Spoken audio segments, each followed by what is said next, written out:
The Bears, the Patriots, the Jets all opening voluntary camps today. Rookie head coaches getting that 2-week head start over the rest of the league as we welcome you to NFL Live on a Monday alongside Dan Orlovsky, Field Yates. We have Mina Kimes, Adam Schefter, full house. Let's start with Aaron Glenn's team. Adam, remind us, what was the big move for the Jets this offseason? Bringing in Justin Fields, Hannah. The Jets have turned over the QB1 job that used to belong to Aaron Rodgers to the former Steelers quarterback, Justin Fields. The Jets have made no secret of the fact that Fields is the man there, so much so that they're not expected to take a quarterback in the first round of the draft. Justin Fields now gets a new beginning in New York with a new head coach and new general manager. Meanwhile, New England has put... You know what? We'll get to New England in just a second, but I love this shot. There he is in town. All right, let's go. It's kind of exciting, isn't it? Sure is. Dan, the man, what's the big question for the Jets this season? Really, what or how they use that young player, the young man that we just saw, Justin Fields, their quarterback, because Tanner Engstrand, who's their new offensive coordinator in New York, who comes from Detroit, what's the offense going to look like? What's the mixture of schematics that they're going to put together? Because here's the reality. Justin Fields, since 2021, averages 6 yards per carry. That's only behind Lamar Jackson and Jayden Daniels. So you absolutely want to utilize that skill set, but that's not necessarily something that this offensive coordinator saw, certainly with Jared Goff in Detroit. So what is going to be the mixture of offense scheme philosophy-wise with the athlete that Justin Fields is, but also the plenty capable thrower of the football as a quarterback? Can they find that perfect marriage?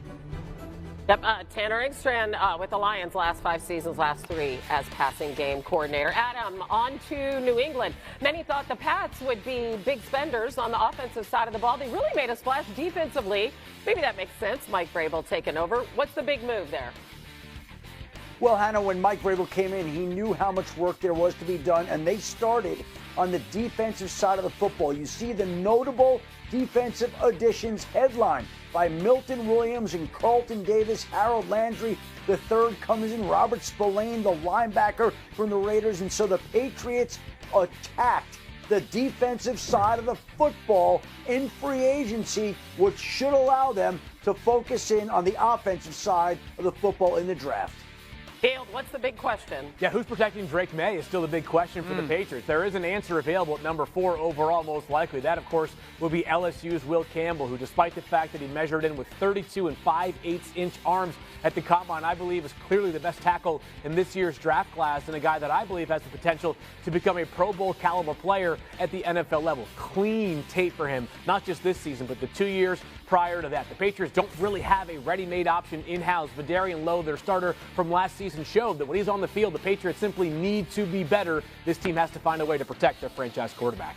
Speaking of franchise quarterbacks, the Bears got theirs last season. Caleb Williams, first overall. They hired Ben Johnson as their head coach. Adam, what was their big move this offseason to support their investment?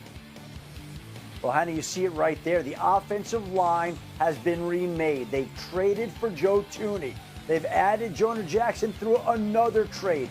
They signed Drew Dahlman in free agency from the Atlanta Falcons. And this is a line that really needed it. It allowed 68 sacks last season, the third highest total in NFL history in any one season for any one quarterback. Caleb Williams was battered around, and it was no surprise that when the new head coach Ben Johnson came in, that he saw what Detroit succeeded at, beefing up its offensive line, and the Bears wasted no time doing that, already adding 3 projected starters, and it wouldn't be a surprise if they added more help in the draft. Well, the Bears have the 10th pick in the draft, Adam, as we know, and ESPN Analytics tells us there are several ways that they could go. They are most likely, according to analytics, to take Michigan corner Will Johnson or Boise State running back Ashton Jeanty, 19% chance. LSU tackle Will Campbell, his name comes up again and again. Third most likely selection at 13%. Mina, what do you think the Bears should do at 10? Yeah, it's interesting to see Will Johnson there because cornerback is not one of my 2 outcomes that I think are most likely with pick 10. I have it as a choice for them between going with the trenches. And I say the trenches because it's both the offensive line, offensive tackle, or they could choose to bolster that defensive line, or adding a skill player, Ashton Jeanty, or perhaps even one of the tight ends, Tyler Warren, Colston Loveland.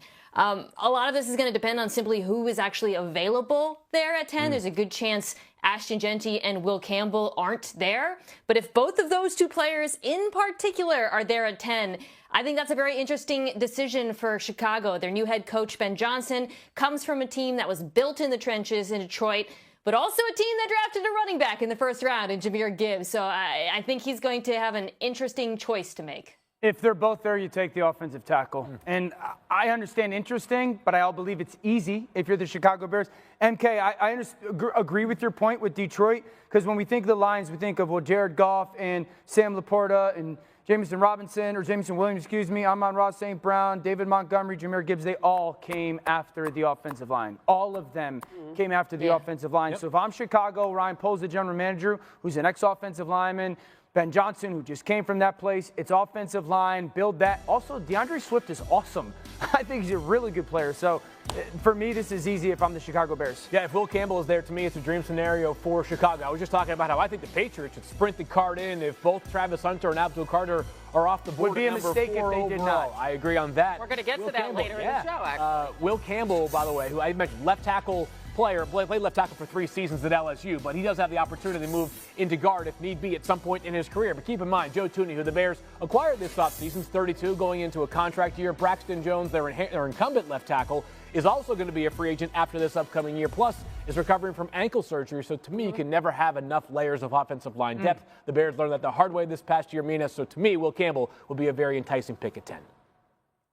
Yeah, I agree with you guys. Also, the financial advantages of getting a tackle on a rookie contract. However, I will throw out one more thing. The Bears are picking behind a couple of teams that could also draft tackles. Notably, I'm looking at the New York Jets, right, at number 7. So I also wonder if maybe there's some desire on their part, if they love Will Campbell, to maneuver up in the draft, if they feel that they have to get him and that there's a drop-off from him and Membu to the next tier of tackles. If Campbell's not there and you're the Bears, let's say Campbell and Jeanty aren't there, neither of them.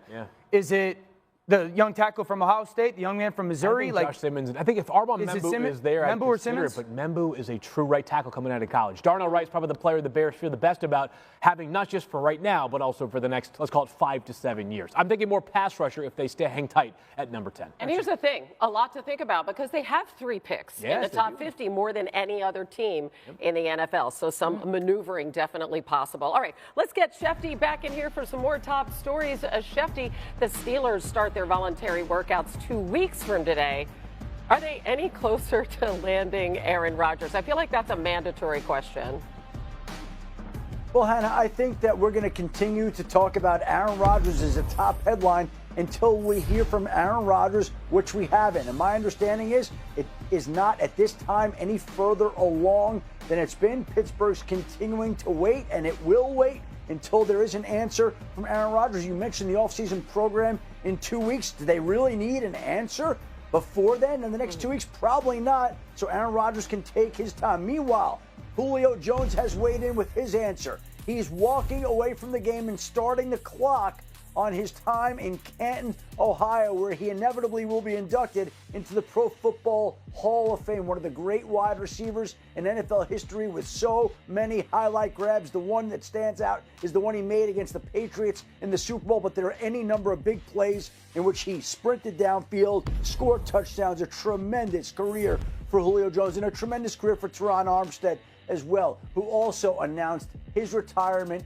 over the weekend, a multi-time Pro Bowl selection, finishes up at left tackle in Miami, was a stalwart in New Orleans, was a locker room leader and one of the smartest